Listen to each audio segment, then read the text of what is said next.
વડોદરા શહેરના પાણીગેટ દરવાજા પાસે થયેલ હત્યાના મામલે પોલીસે તપાસને વધુ વેગ આપ્યો છે. આ કેસમાં ધરપકડ કરાયેલા આરોપી વિશાલ કારને સાથે રાખી પાણીગેટ પોલીસે સમગ્ર ઘટનાનું રિકન્સ્ટ્રક્શન કર્યું હતું. પોલીસ દ્વારા બનાવ સ્થળે રિકન્સ્ટ્રક્શનની કાર્યવાહી હાથ ધરાતા આસપાસના વિસ્તારોમાં ભારે રસ જોવા મળ્યો હતો અને મોટી સંખ્યામાં લોકો ઘટના સ્થળે એકત્રિત થયા હતા. સુરક્ષાના પગલાં રૂપે પોલીસ દ્વારા પૂરતો બંદોબસ્ત ગોઠવવામાં આવ્યો હતો.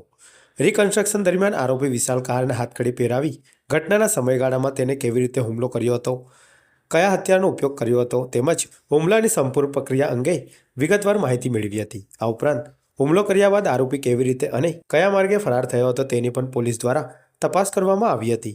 રિકન્સ્ટ્રક્શન દરમિયાન બનાવ સ્થળની આસપાસના તમામ મહત્વપૂર્ણ મુદ્દાઓ અંગે પોલીસે ઝીણવટભરી તપાસ હાથ ધરી હતી. પોલીસનું કહેવું છે કે આ રિકન્સ્ટ્રક્શનથી ઘટનાક્રમની વધુ સ્પષ્ટ વિગતો મળી રહી છે, જેના આધારે કેસમાં મજબૂત પુરાવા એકત્રિત કરી આગળની કાયદેસરની કાર્યવાહી કરવામાં આવશે.